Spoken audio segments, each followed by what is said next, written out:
शुक्रिया अदा करते हैं कि उन्होंने हम तमाम लोगों को इस तरह की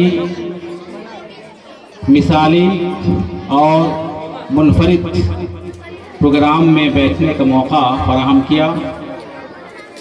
मैं अल्लाह ताला के शुक्रिया के बाद ज़ाती तौर पर आप तमाम सामईन का, आप तमाम मर्द हजरात का, आप तमाम गार्जियन हजरात का, आप तमाम माओं का, तमाम बहनों का, तमाम ख़वातीन का और तमाम नौजवान दोस्तों का, तमाम बच्चे और बच्चों का तहे दिल से शुक्रिया अदा करता हूँ कि आप सुबह से लेकर के अब तक प्रोग्राम में बने हुए हैं, पूरी दिलचस्पी के साथ, पूरी रग़बत के साथ और पूरी तवज्जो के साथ आप बातों को समाअत कर रहे हैं। यकीनन ये आपका बड़ा योगदान है, बड़ा किरदार है और इस प्रोग्राम की कामयाबी में आपकी बड़ी हिस्सेदारी है। अल्लाह ताला इसके बदले में आप तमाम लोगों को दुनिया में भी बेहतर बदला दे और आखिरत में इसका बेहतरीन सिला अता करे, आमीन। मैं अपनी कुछ बातों को पेश करने से कबल सबसे पहले मदरसतुल अमीन सलफिया रघीपुरा के बानी व नाजिम बिरादर मुकर्रम जनाब मौलवी अब्दुल खबीर दिलकश अब्दुल्ला को दिल की गहराइयों से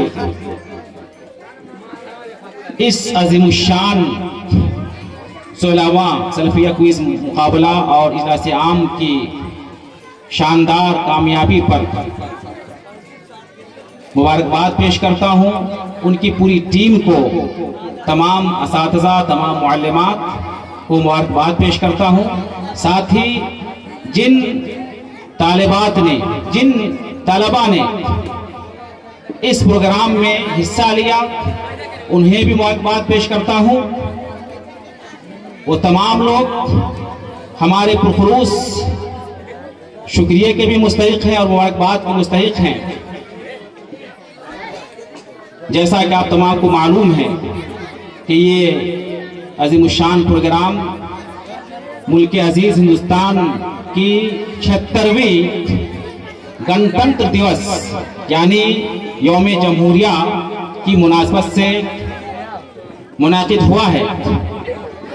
इस बारे में भी हमें कुछ मालूम होना चाहिए, कुछ जानकारी होनी चाहिए। आज का जो ये दिन है वो हम तमाम देशवासियों के लिए, तमाम हिंदुस्तान के बाशिंदों के लिए, हर शहरी के लिए, हर हिंदुस्तानी के लिए, हर भारतीय के लिए तारीखी दिन है। यही वो दिन है जब इस मुल्क का दस्तूर और इस मुल्क का कॉन्स्टिट्यूशन, संविधान नाफिज हुआ था। और साथ ही हमें उस शख्सियत को भी जानना चाहिए जिस शख्सियत ने इस दस्तूर को तैयार किया था, बाबा साहेब डॉक्टर भीमराव अंबेडकर, जो the drafting committee of the Indian constitution के चेयरमैन थे। दस्तूर साजी की जो कमेटी थी उसके चेयरमैन थे, उसके सदर थे। उनकी जिंदगी और उनकी हयात के बारे में भी जानना चाहिए। चूंकि ये एक इदारा है, तालीमी एक संस्था है, एक पढ़ने की जगह है, तालीमी मरकज है।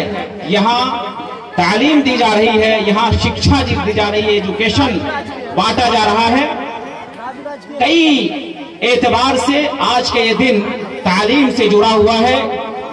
हमारे मुल्क हिंदुस्तान का जो कानून बनाया, दस्तूर बनाया, वो दस्तूर दुनिया के तमाम दस्तूरों में मिसाली दस्तूर है, खूबसूरत दस्तूर है। इस दस्तूर के एतबार से, संविधान के एतबार से और हिंदुस्तान के इस आईन के हिसाब से तमाम रंगो नस्ल, तमाम जात पात और तमाम तबके के लोगों को बराबरी का हक हासिल है, तमाम को बुनियादी हुकूक हासिल है।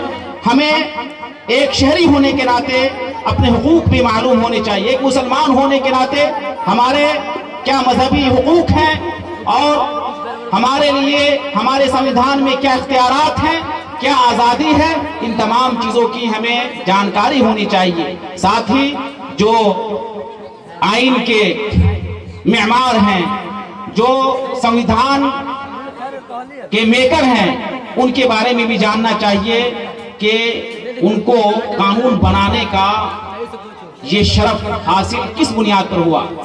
भीमराव अंबेडकर महार जाति से ताल्लुक रखते थे, सबसे निचली जाति में इसका शुमार होता है, महादलित थे।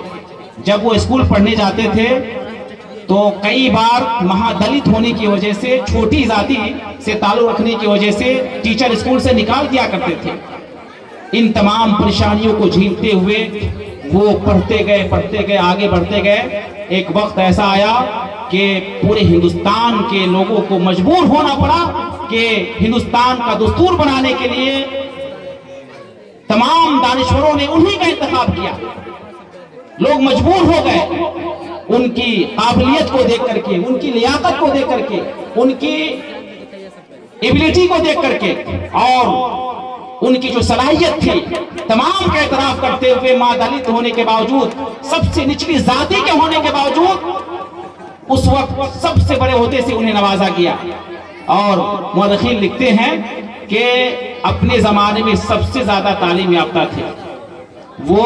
आम एजुकेशन की अगर बात करें तो अपने जमाने में सबसे ज्यादा शिक्षित और पढ़े लिखे इंसान थे।